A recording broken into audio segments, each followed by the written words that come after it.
السلام علیکم ناظرین، سیاست ٹی وی کے عالمی خبرنامے میں آپ کا خیر مقدم ہے۔ میں ہوں محمد شوکت اور سب سے پہلے نظر ڈالتے ہیں سرخیوں پر۔ مذہبی آزادی پر امریکی رپورٹ میں ہندوستان کی زبردست سرزنش، اقلیتوں کے مکانات اور عبادت گاہوں کو مسمار کرنے کو شرمناک دیا گیا قرار۔ بولیویا میں بغاوت کی کوشش عوام نے ناکام بنا دی، فوج صدارتی محل اور اہم مقامات میں گھسنے کے بعد واپس روانہ۔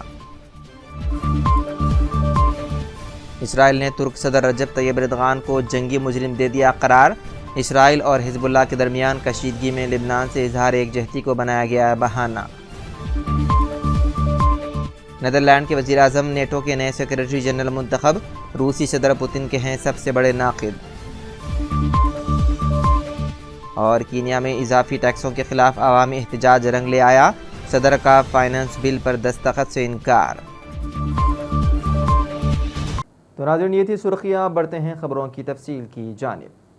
امریکی وزیر خارجہ بلنکن نے رپورٹ جاری کرتے ہوئے کہا ہے کہ ہندوستان میں اقلیتوں کے خلاف نفرت انگیز تقاریر بڑھتی جا رہی ہے۔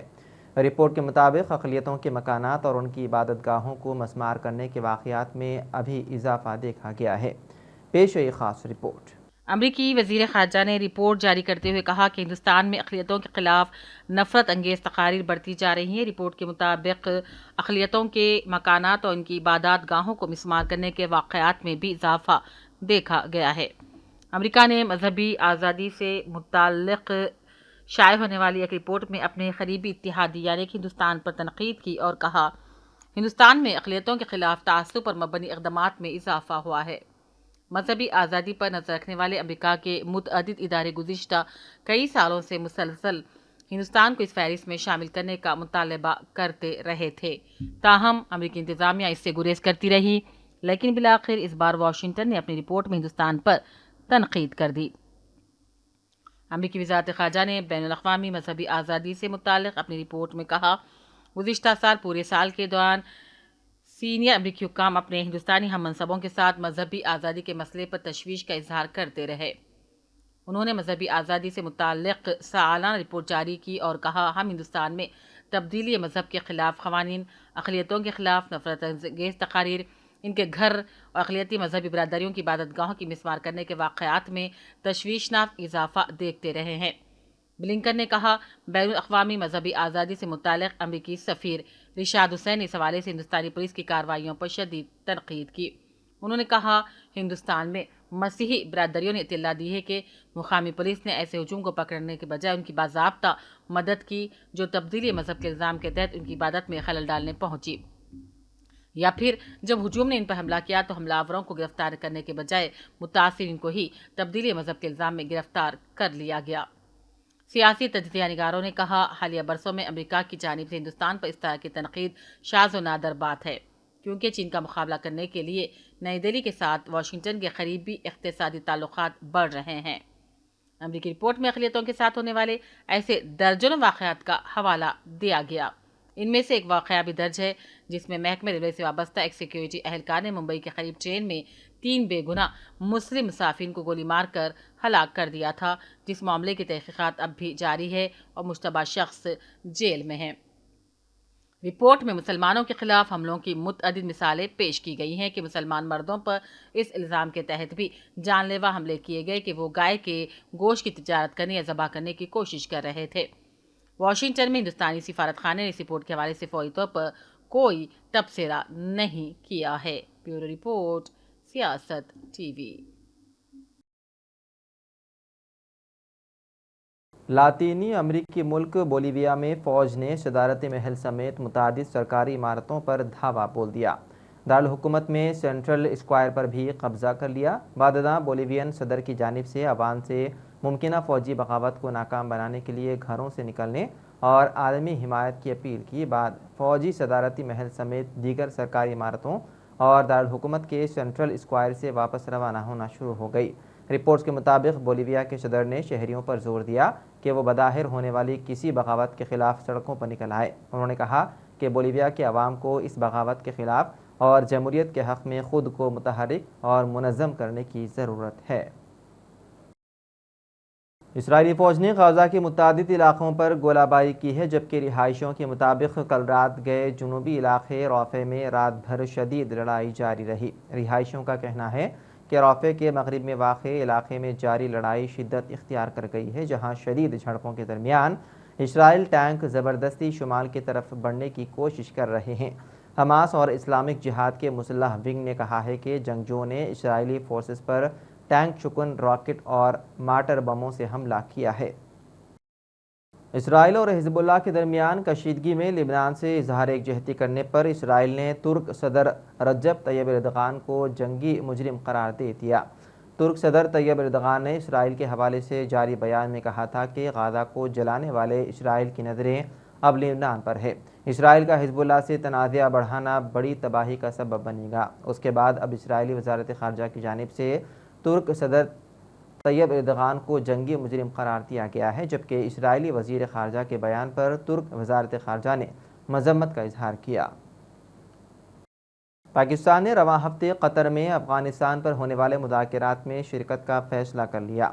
سفارتی ذرائع کے مطابق نمائندے خصوصی برائے افغانستان آصف درانی اور احمد نسیم وڑائش دوحہ مذاکرات میں پاکستان کی نمائندگی کریں گے۔ اقوام متحدہ کی میزبانی میں تیسرے 2 روزہ دوحہ مذاکرات 30 جون سے ہوں گے۔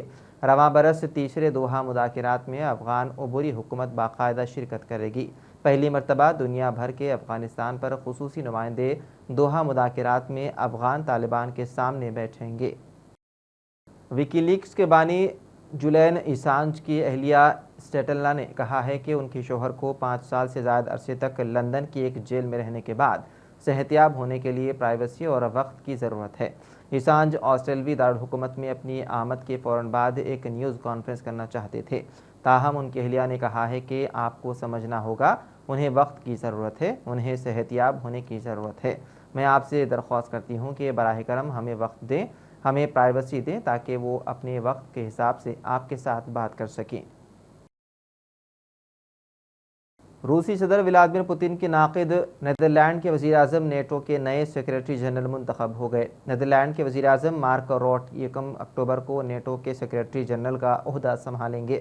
مارک روٹ 2010 سے نیدرلینڈ کے وزیر اعظم ہیں، مگر وہ جلد یہ عہدہ چھوڑنے والے ہیں۔ ان کے امریکہ اور یورپی یونین کے رہنماؤں سے بھی اچھے تعلقات ہیں۔